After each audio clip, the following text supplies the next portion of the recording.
le monde est à la fois réel et virtuel. Le virtuel prend une part importante. Les criminels migrent du réel au virtuel. Si vous braquez quelqu'un dans la rue, une vieille dame, vous lui arrachez son sac à main, si elle a 50 euros en liquide, c'est le bout du monde. Maintenant, si vous envoyez un rançon logiciel à quelqu'un et que vous lui dites j'ai toutes vos données personnelles, c'est tant de milliers ou dizaines de milliers d'euros en bitcoin, sinon vous les retrouverez jamais, vous avez une probabilité plus élevée de vous enrichir. Et donc, c'est pour ça qu'on voit une part de la criminalité du monde réel basculer vers le monde virtuel. Maintenant, le grand banditisme, la criminalité organisée ne fait pas exception. Et donc, la question des crypto-actifs, plus que des crypto-monnaies d'ailleurs, évidemment, les intéresse. Parce qu'ils ont ce fantasme, et je rejoins pleinement monsieur, que ce serait plus facile, plus difficile à tracer, enfin plus facile à obtenir, plus difficile à tracer ensuite, et que, moyennant un coût d'entrée technique qui ne serait pas forcément très élevé pour une population plus jeune, plus aguerrie aux outils numériques, on pourrait y parvenir. Vous ajoutez à cela le fait que les réseaux de criminalité organisée ont quand même été déstabilisés, notamment dans le trafic de stupéfiants, sur un certain nombre de points de deal, ont été gênés, il y a eu des saisies. Et donc, il y a des besoins d'argent, Mmh, mmh. beaucoup de besoins de liquidité.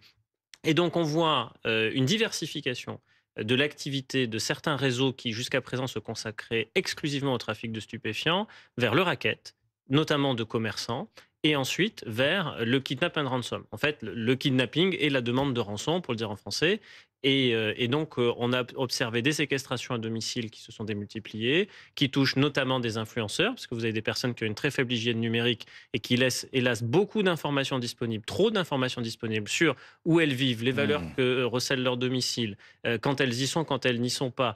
Et donc, ces informations sont utilisées ensuite. Et maintenant, on voit de plus en plus de kidnapping, ce qui est encore le degré du dessus. Et donc, ce qui dit quelque chose aussi de la mutation de la criminalité organisée qui diversifie ses activités. Il y a une opération qui est méticuleusement préparée, structurée, parce qu'il fallait quand même identifier le lieu où loger le couple, savoir que on pourrait ensuite contacter son associé par quel canal pour demander une rançon de quelle nature et par quels moyens. Et ensuite, on avait imaginé de séparer monsieur et madame et d'emmener monsieur à Châteauroux, tandis que madame a été retrouvée à Étampes. Tout ça avec des équipes bien cloisonnées. Et comme le disait le préfet Proutot à l'instant, il y a chacun qui faisait une micro-tâche, moyennant finance, sans avoir connaissance du plan d'ensemble.